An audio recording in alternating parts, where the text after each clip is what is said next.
consacrée à une sombre page de notre histoire. On les appelle les enfants de la Creuse. Entre 1963 et 1982, 1630 petits Réunionnais ont été déplacés, déportés dans plusieurs départements de France en déficit démographique.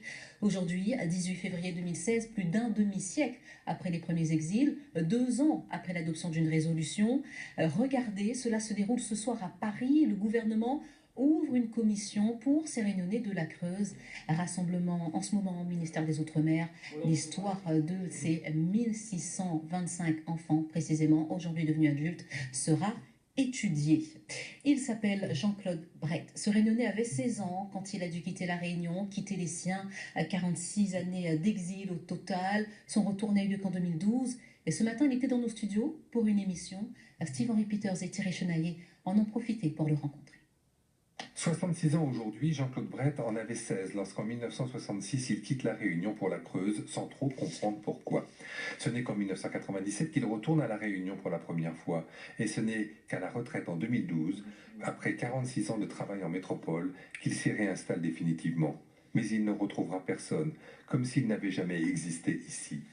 Que peut attendre cet homme déraciné de la commission des Réunionnais de la Creuse, une commission mise en place à partir de ce soir par le ministère de l'Outre-mer? On peut attendre qu'il y ait une réparation morale, surtout une réparation financière, parce que bon, on a quand même vécu des moments difficiles, terribles. Pour ceux qui ont travaillé dans les fermes, ça a été terrible, puisque c'est l'État qui nous a renvoyés dans cette galère.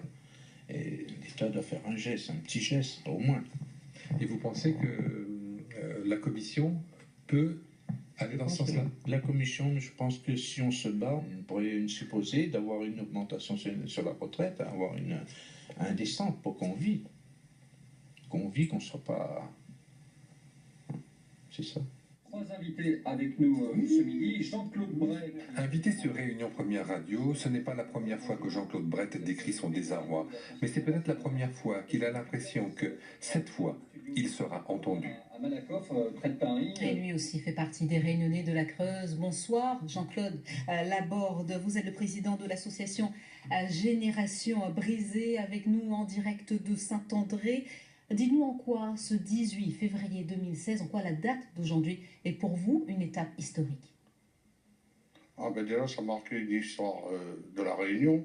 Et excusez-moi, avant toute chose, c'est Jean-Paul. Jean-Paul, pardon, je vous écoute. Voilà, non, c'est pas grave. Non, allez-y. Ouais, ça va dans les mémoires des créoles, parce qu'il y en a beaucoup qui ne connaissent pas notre histoire, qui s'est passée à ce moment-là et tout, quoi. Et moi, je rencontre beaucoup de gens qui n'étaient pas au courant. Donc, il faudrait que beaucoup de Réunionnais soient au courant de le passé qu'il y a eu à La Réunion dans les années 65. Effectivement, c'est assez incroyable. Aujourd'hui encore, des Réunionnais découvrent l'histoire de ces enfants de la Creuse. Qu'attendez-vous de cette commission, monsieur Jean-Paul Laborde? Non, mais déjà que ce soit reconnu par l'État, ça a été fait il y a 2 ans par les députés. Mais les réparations aussi, parce que moi, je prends l'exemple de mon frère, il y a 51 ans, il est en France, il n'est jamais revenu à La Réunion. Et il est en retraite en métropole, bon voilà quoi. Et il n'est pas le seul. Pourquoi est-ce qu'il n'est jamais revenu, justement? Il a déjà... Vous savez, lui, il n'a pas eu d'aide comme moi, j'ai eu la chance, j'ai des gens qui m'ont aidé, qui m'ont conseillé et tout. J'ai eu des bons... double famille, pour ainsi dire. Voilà, malgré mes malheurs que j'ai eu là-bas, bon, il y a des gens qui m'ont soutenu, qui m'ont aidé. Et ce qui m'a permis, moi, de revenir à La Réunion, la force et le courage, quoi. Et la persévérance, surtout. D'où l'importance d'une réparation financière pour lui, pour vous, pour tous ces Réunionnais. Moi, financière, non, mais qu'ils aient le voyage, je sais pas, mais au moins un séjour à La Réunion, ce serait déjà bien. Un séjour à La Réunion, monsieur Laborde? Ah oui, moi, un séjour, mais assez long, quoi. Moi, je sais pas, moi, peut-être tous les ans, venir passer au moins un mois, je sais pas, une idée, quelque chose comme ça, quoi. Pour vous, il y a eu 46 années d'exil, vous demandez un séjour à La Réunion, vous êtes quelque part résigné? Oh là oui, moi je suis écœuré. Comme je dis, je ne fais confiance même pas à mon ombre. Alors pour vous dire au point où j'en suis. Et est-ce qu'aujourd'hui vous avez quand même tourné la page, vous avancez, vous n'avez pas oublié certainement, non, mais est-ce que vous avez pardonné? Pardonner, non, là-dessus, non. Mais non, moi je ne peux pas oublier un truc comme ça. On me dit il faut oublier, c'est le passé, mais c'est pas possible. Tout ce que j'ai enduré, moi, franchement, chacun a son histoire propre à cette histoire. Et bon, moi j'en ai bavé, comme on dit. Bon, en parlant poliment, bien sûr. Hein, mais bon, voilà. Non, non, non, ça a été trop dur. Je vous dis, j'en ai souffert, moi. Hein.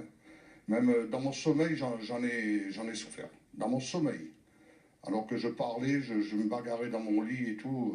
Non, non, c'est un truc qui reste gravé dans la mémoire à toujours, ça. Hein. À moins qu'on me fasse un lavage de cerveau pour disparaître. Mais autrement, non, non, ça restera. Hein.